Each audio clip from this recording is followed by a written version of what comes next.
Balance once found must be tended. These are words that an old friend of mine told me, and it's a lesson learned too often the hard way. That harmony isn't permanent, it's practiced.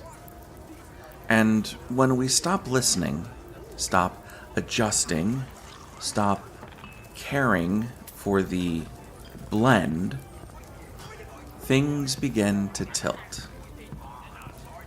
Tonight, we explore that moment, the point where patience slips into avoidance, where moderation turns brittle, where healing is rushed, neglected, and forced. Tonight, we meet Temperance Reversed.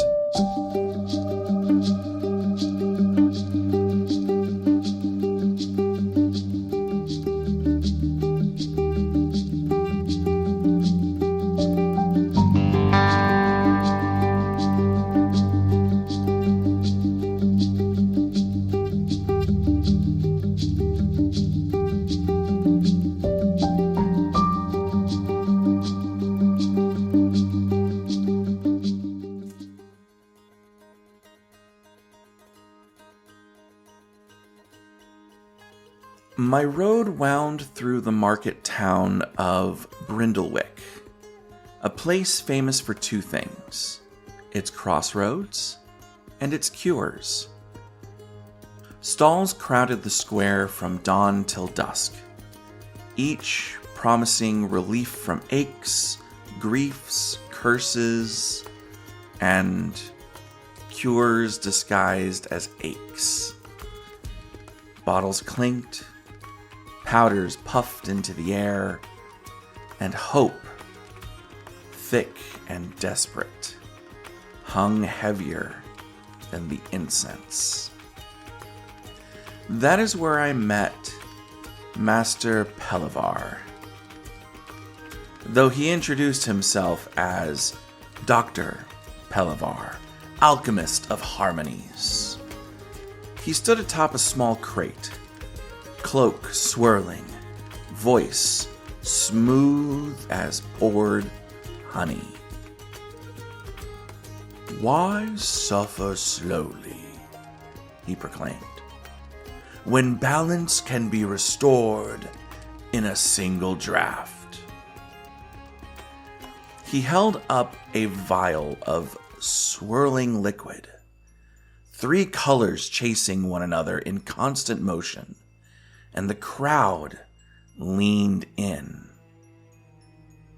A woman stepped forward first. Her hands were trembling. My sleep is broken. My thoughts race. Too much fire in the mind. Easily corrected. He handed her the vial. Drink it all. Healing works best when it's bold. She drank, and for a moment, nothing happened. Then her eyes widened. I feel incredible. Too incredible. She began talking faster than thought, words tumbling over one another as if chasing something only she could see. The crowd murmured, uncertain. Another man stepped forward. "My joints, they ache. I need strength for my work." Pelavar gave him a different bottle. "Earth and iron," he said proudly. "Unstoppable." The man drank, and after a few moments, his body stiffened, his movements growing slow and heavy, as if his bones had turned to stone. he could barely lift his arms. I watched carefully as potion after potion was sold. Each worked, just not as promised. One woman burst into tears of overwhelming emotion. Another couldn't stop laughing. A third complained that the world had become unbearably loud. After the crowd had thinned and it looked like the stall was closing for the evening, I approached Pelavar. Your mixtures are powerful, but they aren't balanced. He waved a dismissive hand. Balance is overrated. People don't come for moderation, they come for results. Okay. And when those results harm them? He leaned in closer, lowering his voice. Side effects mean the potion is doing something. If it were truly dangerous, they'd stop buying. As if on cue, a young man collapsed nearby, not from poison, but from exhaustion. His body had been driven too hard, too fast. The guards arrived, and Pelavar vanished into the crowd. His crate and stall were abandoned. His bottles shattered on the stone. I knelt beside the broken glass. The liquids bled together, once vibrant colors turning dull and useless when mixed without care.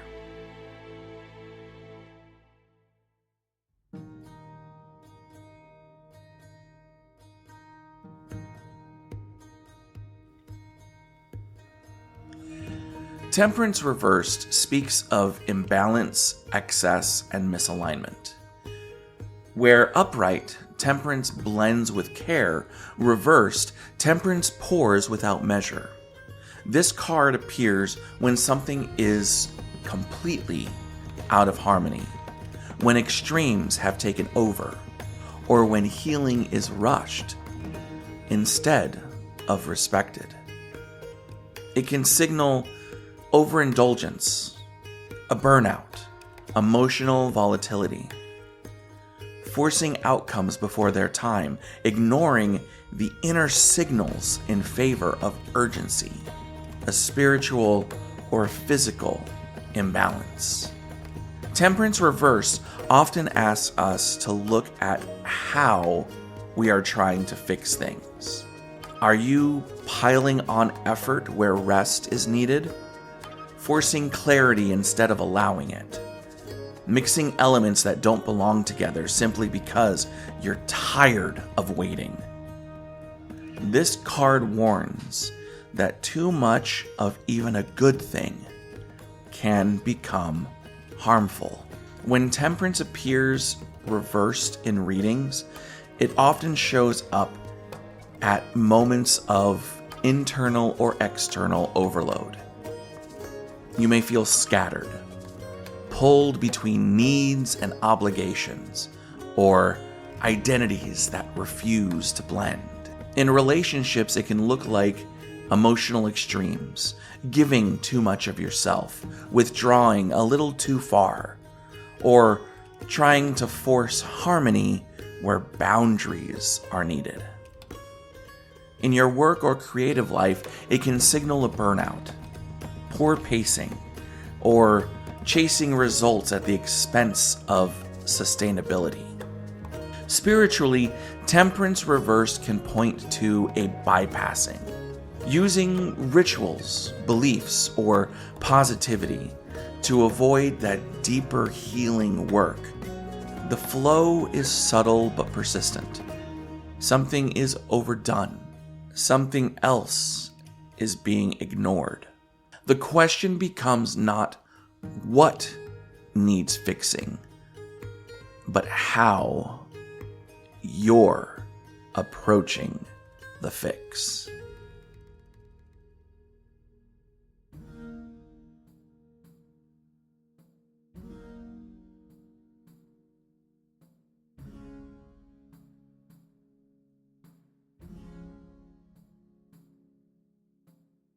Watching Pelivar work in Brindlewick unsettled me more than I expected. Not because his potions were powerless, but because they were almost right. That is the danger Temperance Reversed warns us about. Healing that nearly works. Wisdom diluted by urgency. Balance replaced with spectacle. I've seen the same mistake in myself. Times when I wanted answers faster than they could form. When I chased relief instead of understanding.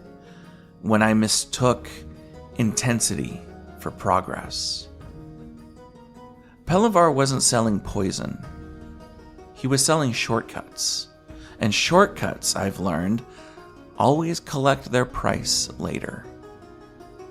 True healing asks us to listen longer than we'd like, to measure instead of pour, to accept that some remedies take time, patience, and restraint.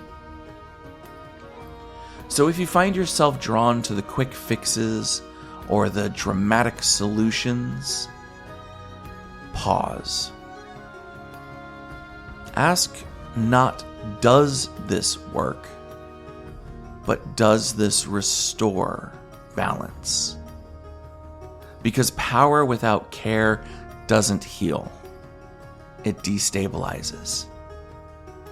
And wisdom, like alchemy, is found not in the extremes, but in the steady hand that knows when enough is enough.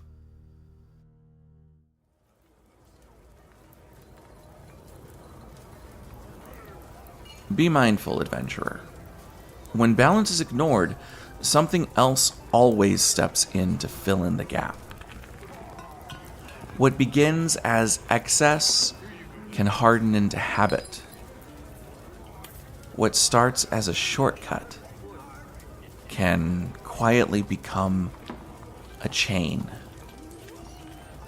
And before we realize it, we find ourselves bound not by force, but by choice.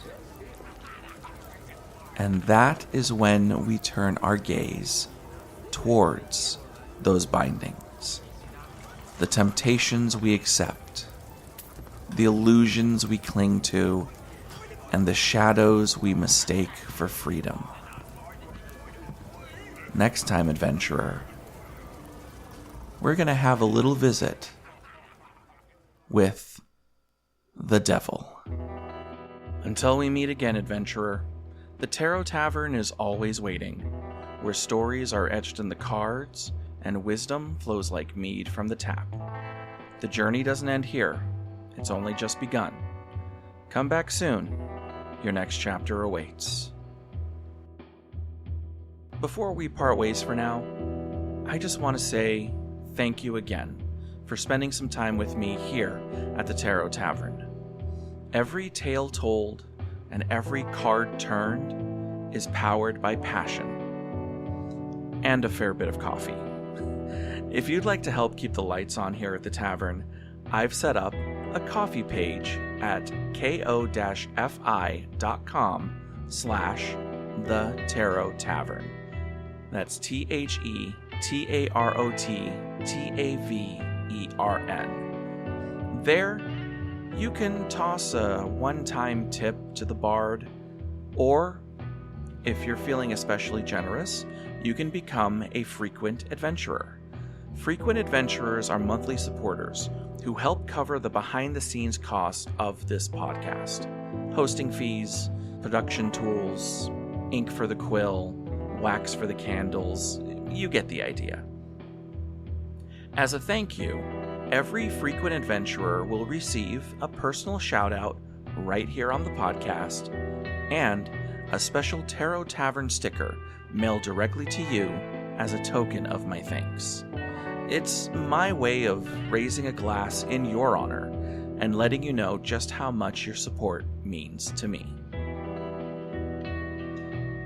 Now you'll find the link down in the show notes, and whether you do choose to support with a donation or simply by listening and sharing this podcast, you are helping keep this story alive and the mead flowing.